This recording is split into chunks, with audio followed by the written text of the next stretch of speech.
Le damos la bienvenida a Lucía Topolansky, vicepresidenta de la República, senadora. Un gusto recibirla. En un año movido por la campaña electoral, pero también en un año de agenda legislativa intensa. Uno de los temas que está planteado por este debate que se ha dado, recuerdo Gustavo Leal, director de Convivencia del Ministerio del Interior, el propio presidente de la República en noviembre pasado, criticar a este nuevo Código del Proceso Penal, y uno se pregunta si desde el Parlamento, que mueve mucho la agenda, la senadora Topolansky, ¿cómo están viendo esto que se está planteando? Que el Código del Proceso Penal había que reformarlo era una opinión unánime en este país, porque se pasa de un proceso inquisitivo a otro tipo de proceso. Yo no, aclaro que yo no soy experta en el tema, pero bueno, con mucha discusión y participación se efectuó el cambio y después la realidad, viene la dialéctica con la realidad, ¿no? La realidad no solo en esta ley, sino en muchas, después del papel, de la teorización a la realidad, hay ajustes que se deben hacer. Pero yo de todos modos pienso, y me puedo equivocar porque yo no, ya te digo, no soy técnica, no soy experta en este tipo de cosas, con una mirada ciudadana nada más. Creo que hay un cambio de protagonismo fuerte, es decir, en realidad ahora el protagonista del proceso es el fiscal y no el juez es el que remata la realidad. Bueno, eso a la interna del Poder Judicial no sé qué equilibrios pudo haber alterado, yo no, en ese plano prefiero no meterme. Pero lo cierto es que el hecho de que haya audiencias públicas, yo creo que la audiencia pública es una cosa que sirve, que acerca la justicia hacia la gente. Creo que la víctima está más protegida, se dice que podría estar más, capaz que sí. Es difícil de entender un poco para el que no está en el asunto, y a mí en cierto modo me pasa la posibilidad de los acuerdos. Sí, eso del llamado juicio abreviado, eso del acuerdo al entre principio el la victimario gente y el fiscal. No entendía qué quería decir la palabra formalización. En realidad, cuando está formalizado, está preso. Capaz que ese cambio de terminología había que haberlo entendido más para que la gente lo entendiera. Lo que se trata, y que siempre ha tratado en muchos temas, no solo en el Uruguay, es de extremar las garantías. Las garantías. No hay una justicia perfecta, porque los seres humanos, que somos los que lo aplicamos y hacemos las normas, no somos perfectos, no somos dioses. Entonces, pero desde el punto de vista político no está planteado nuevos cambios. Ahora se retoma el 1 de marzo el funcionamiento del Parlamento. Tenemos un año, a partir del 1 de marzo tenemos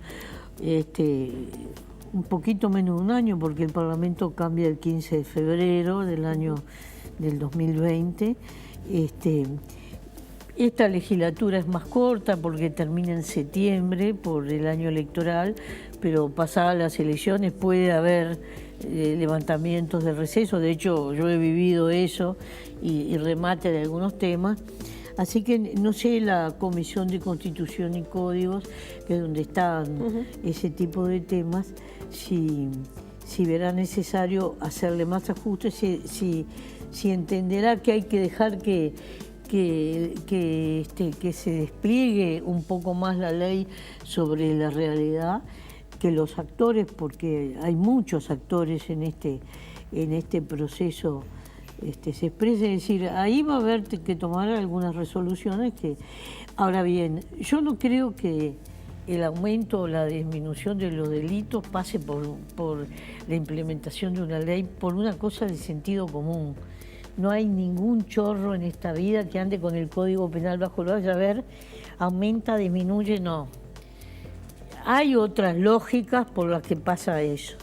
Esto es la efectividad del Estado y creo que en realidad la sensación que yo tengo desde el llano es que le ha dado más transparencia, se sabe más lo que pasa en un proceso.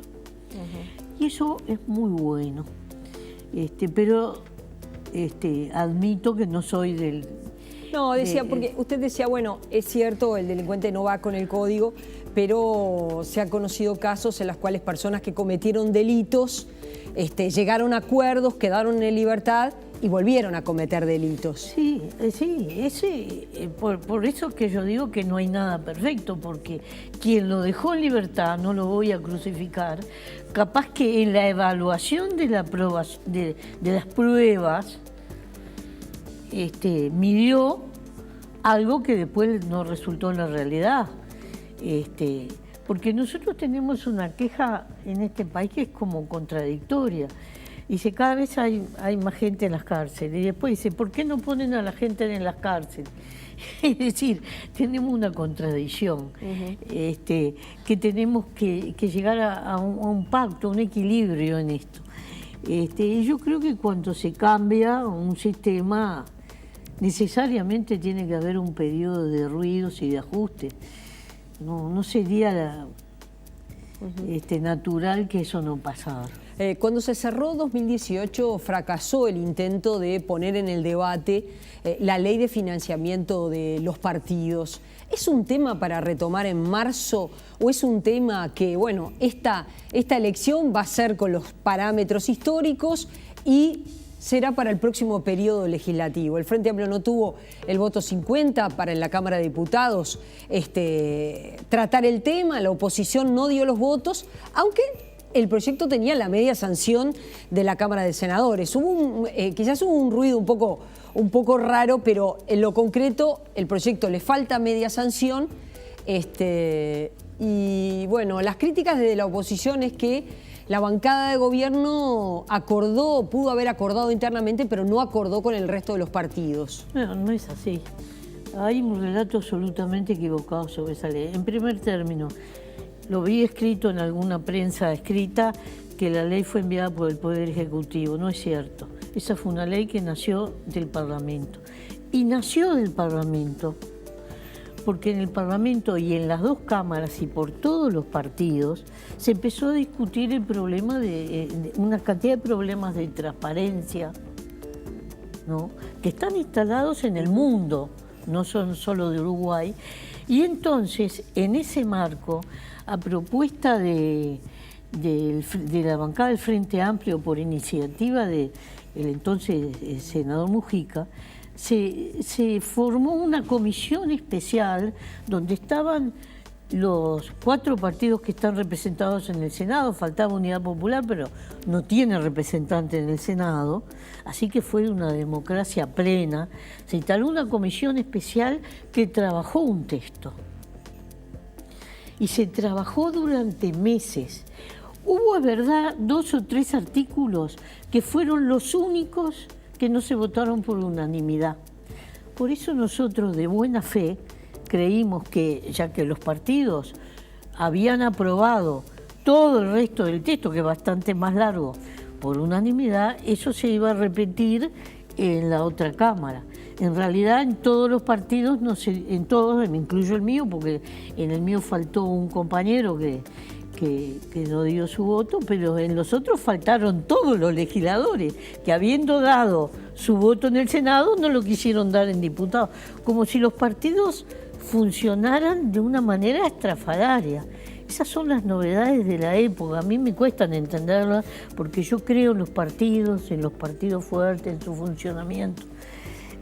Esa ley tiene por objeto que la ciudadanía sepa cómo se financian las campañas electorales, cómo se controla todo eso, es decir, mejorar toda una operativa que es producto de quejas editoriales, gente que dice cualquier cosa a veces sin conocer las mecánicas y demás. Fenómeno. Nosotros vamos a pelear para que se apruebe en esta legislatura. En esta legislatura. Se podrá aprobar para aprobarse, para hacerse efectivo en esta elección o no, o para hacerse parcialmente efectivo, pero el país tiene que tener esta ley aprobada, ya sea para esta elección o para más adelante. Eso en realidad ahora empieza a ser secundario. Lo que sí empieza a ser importante es que si nos llenamos la boca con la palabrita transparencia, después al momento de poner los votos, los huevos, los chanchos, digámoslo así, con lenguaje clarito, tenemos que estar. Y si no, callémonos la boca. Entonces, las campañas electorales en el mundo son carísimas, cada vez son más caras. Hay que ver lo que son en Estados Unidos. Veamos Estados Unidos que se pone como el ejemplo de algunas cosas. Esas recolección de finanzas que hacen a través de internet, a través de comidas, de cosas así, son unas cifras millonarias, ¿no? Millonarias para un país enorme, muy bien. Entonces usted dice, es necesario, además Claro, con toda la información que ha salido en el mundo, por lo que ha pasado en que la sociedad civil, el Estado por un lado, la sociedad civil, distintos mecanismos de colaboración ayuden a qué, a que la población en el momento de elegir pueda haber tenido conocimiento real de la propuesta de los distintos partidos, es decir, las distintas. Esto hace a la democracia.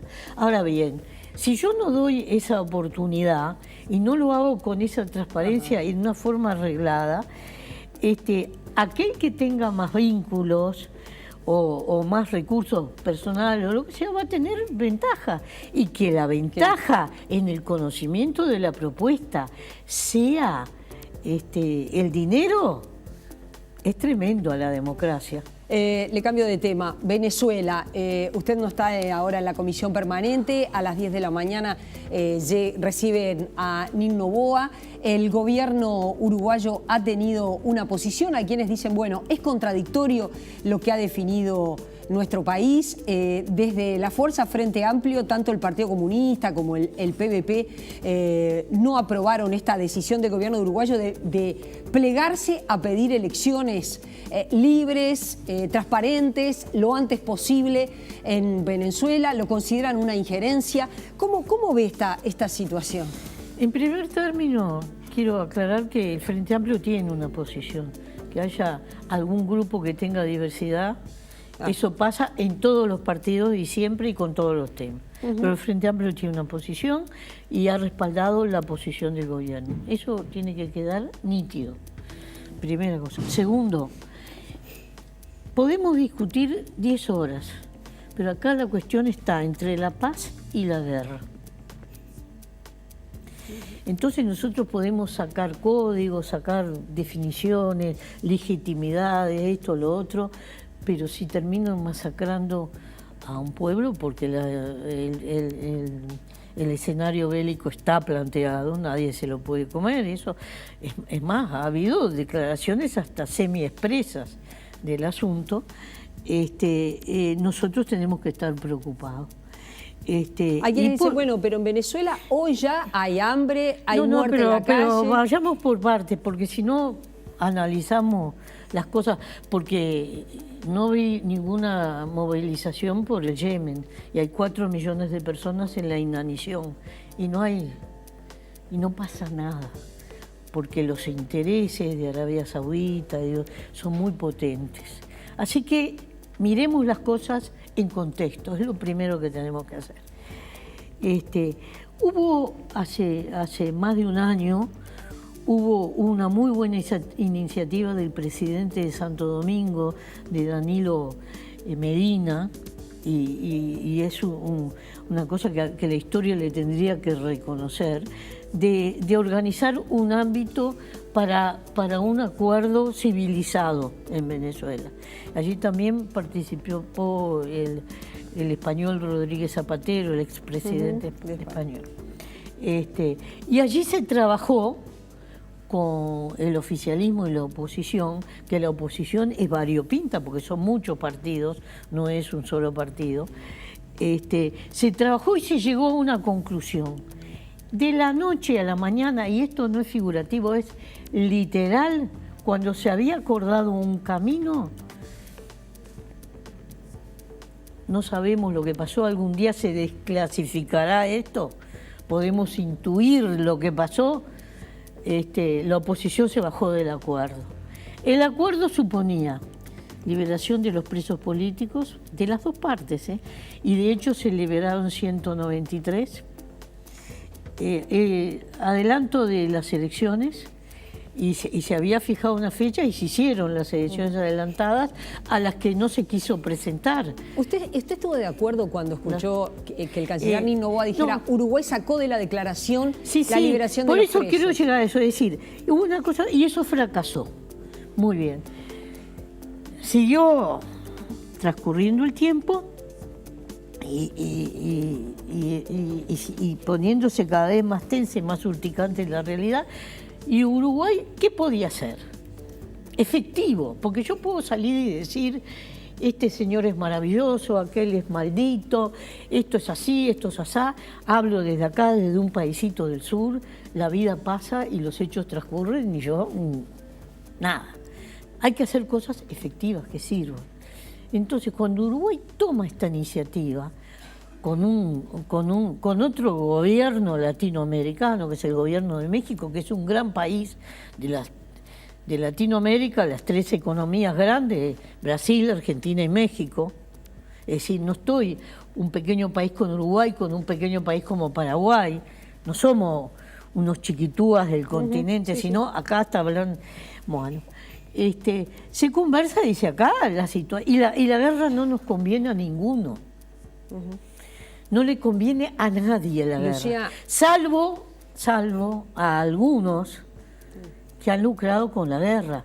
Y dos de los que han lucrado con la guerra en Medio Oriente son chicaneros de la guerra, el señor Bolton, el señor Harms. Así que acá hay que saber, entonces, nosotros tomamos ese camino. Porque los otros caminos que se estaban intentando en Latinoamérica fracasaban. La OEA no tiene posición. El secretario general de la OEA quiso poner una oposición acorde con el llamado Grupo de Lima, que no es una institución, que es un acuerdo de palabra de países, y la votación salió 18 en contra, 16 a favor. Es decir, la OEA no tiene posición. Naciones Unidas no tiene posición. Porque hay una gama de posiciones en Naciones Unidas. No tiene posición. La Unión Europea, si bien hay países que unos reconocen el gobierno autoproclamado y otros no, sacar el tema de los presos políticos. Algunos reconocen el gobierno autoproclamado y otros no, no tienen una posición. Entonces, ningún organismo de los grandes tiene una posición. Y las potencias que marcan el paso en el mundo están en posiciones diferentes. Por eso Uruguay toma esta iniciativa. Entonces, esta iniciativa tiene dos caminos que no son contradictorios y son complementarios, que es el Acuerdo de Montevideo y el Acuerdo con la Unión Europea. En los dos, en las propuestas iniciales de los dos, porque para hacer una negociación te doy para que me des, se sacaron cosas, y del acuerdo de la Unión Europea, y la Unión Europea estuvo de acuerdo, se sacaron 4 cosas.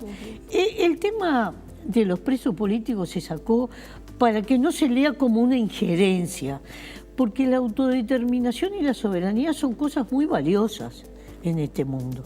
Y hay vigente en el Uruguay un acuerdo de 1933, de una reunión que se hizo en Montevideo, firmado por todos los países americanos, porque está Estados Unidos también.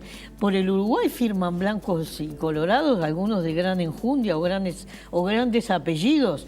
No, lo que pasa es que, claro, la izquierda que tuvo tanta gente presa, usted misma que fue una presa política. Donde se define qué es autonomía y qué es soberanía y qué es autodeterminación. Entonces, bueno, pero por ese los presos tema no, políticos no en puede... el mundo se pide. Sí, pero hay que... Los países han pedido... Se han pedido cuando hay todo un mecanismo, Naciones Unidas, es Naciones Unidas la que decreta si son o no son. Todos esos trámites están todos en Pero pañales. se admite que hay presos políticos en Venezuela. Yo no conozco las causas, no he leído ninguna de las causas. Podrá haber, podrá no haber, habrá, no importa, en definitiva eso es secundario en este momento. En este momento lo crucial es que no masacren a la gente. Entonces se saca eso, se saca la modificación del Consejo Nacional Electoral porque es violar la Constitución venezolana de cómo se elige, se saca... y eso lo admite la Unión Europea y aún los gobiernos que reconocen al gobierno autoproclamado, que es una cosa sui generis, yo nunca la había oído en este mundo, aún esos firman eso. Entonces, en todo caso, pregúntenle a Francia, a Alemania, por qué en realidad si hubiera una incoherencia estaría ahí, se saca eso, se saca lo del voto en el exterior, de modificarlo, porque se está modificando la legislación venezolana desde afuera, y algunos que se llenan la boca con eso no quieren el voto en exterior en el Uruguay, y es para reírse un poquito. Y hay un cuarto punto que ahora, dice, bueno, yo no me olvidé, se saca eso. Entonces, lo que se dice es que las elecciones, se cambia la palabra, elecciones anticipadas, con determinadas fechas, por elecciones libres. Sí, y elecciones lo más pronto que se pueda, algo así. Libres, plantea, ¿no? libres, no se pone fecha. Sí, sí. Se dice libres. Nosotros, antes de todo eso, el sector al que pertenezco dentro del Frente Amplio, a través de su vocero más importante, que es Pepe, hizo una audición diciendo que estamos por elecciones totales. Sí. Totales quiere decir ejecutivo y legislativo, porque los gobiernos ya son patas. Entonces yo tengo los dos mandatarios, pongámosles comillas a los dos, uno que dice ejecutivo y otro que dice legislativo. Bueno, vamos a un pacto ejecutivo-legislativo. Cuando el periodista Jordi Évole, Salvados, un ciclo que pasa a TNU, se lo preguntó a Maduro, que le dijo, José Mujica pidió eso. Maduro dijo, hace tiempo que no hablo con Mujica, no lo escuché. Bueno, él puede decir lo que quiera, y Guaidó también dijo más o menos lo mismo, porque en realidad son el reverso de una misma moneda. Y todos tienen la impronta, la efervescencia caribeña, que nada tiene que ver con el Río de la Plata, dicho sepa. Entonces, ¿qué sucede? Para hacer elecciones totales y libres, que yo creo que es la salida, obviamente que tenemos que buscar algún organismo tipo Naciones Unidas, porque la OEA tiene un gran desprestigio en este momento, que pueda gestionar eso. Y sí, tienen que poderse presentar todos los partidos, hay que levantar las proscripciones, todas esas cosas se tienen que dar, pero por acuerdo de parte, por iniciativa venezolana. Y después tiene que haber voluntad de aceptar el resultado. Y eso, la única que lo puede garantizar es Naciones Unidas y la voluntad de los venezolanos. Por eso, este tema no es sencillo, pero aún siendo el camino lleno de espinas, siempre vale más la pena pelear por la paz y no chicanear la masacre. Porque claro, Bolton, sentado en Washington, Nueva York, no sé dónde que trabaja, puede decir que hasta le designó la celda donde va a estar al señor Maduro, pero si Maduro decide no irse, ¿cómo lo saca? Ya sabemos cómo. ¿Y qué viene después? Un país en picadillo, empresas constructoras que ganan licitaciones, reconstruyen, y una herida social que genera odios, porque hay que saber por qué se generan determinados mecanismos extremos. Entonces, América Latina, que ha sido tan expoliada y tan invadida, yo tengo bien clara en mi memoria la invasión a Santo Domingo, del año 65. No viví porque estaba en esos años, estaba presa la de Granada. Es decir, ha sido proclive a invasiones e invasiones. Entonces nosotros tenemos que madurar estas cosas. Acá no se trata de discutir el detalle, acá se trata si tenemos voluntad de salir en paz o salir en guerra.